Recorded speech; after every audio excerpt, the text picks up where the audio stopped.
In other news, if I was to ask you in the audience, what's the biggest problem you think the American government should solve right now? What would you say? Anyone? Climate? Healthcare? Trump? Ah, well, you're all wrong. But if you said Instagram, then the Senate has got your back. A new Senate bill may ultimately affect how much you spend when it comes to time on social media. It's called the Social Media Addiction Reduction Technology Act, or SMART Act for short. As the name suggests, it is being introduced to fight social media addiction. To do this, the bill will crack down on practices used by social network sites to keep you online longer, and that includes features like infinite scroll for news feeds and autoplay for videos.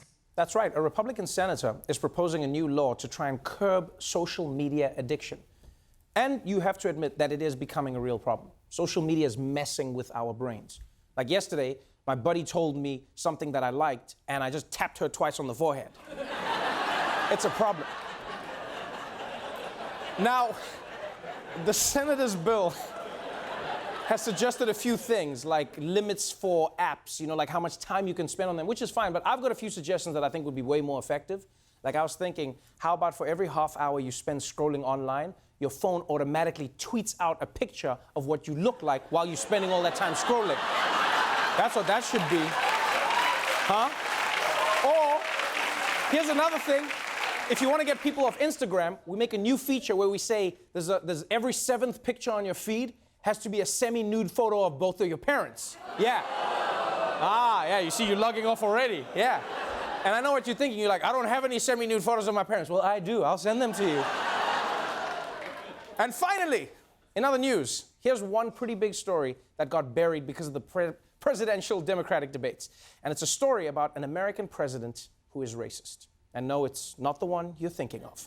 Some surprising audio recordings have surfaced of a phone conversation nearly a half-century ago between President Richard Nixon and future President Ronald Reagan. President Richard Nixon recorded himself talking to then California Governor Ronald Reagan in October 1971, the day after the United Nations voted to recognize the People's Republic of China.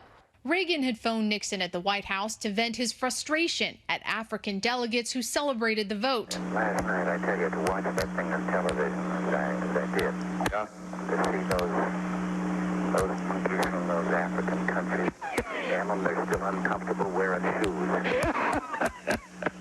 The Ronald Reagan Presidential Foundation said if he said that 50 years ago, he shouldn't have, and he would be the first person to apologize. You'll be the first person to... You should be the only person to apologize. What does that mean? It would be weird if he was like, well, I'll apologize, but only if those monkeys apologize first. What a strange thing to say. Also, they're like, if he said... There's a recording. He said the thing.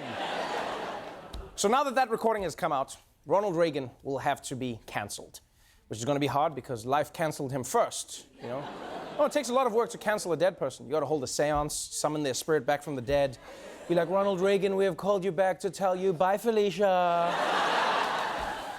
So now, because of these newly released tapes, Ronald Reagan officially has a racist asterisk next to his name, as do many former presidents. Woodrow Wilson was a segregationist. Andrew Jackson wiped out Native Americans. Thomas Jefferson had sex with his slaves. And George H.W. Bush shot Tupac. Yeah, I said it. Prove me wrong.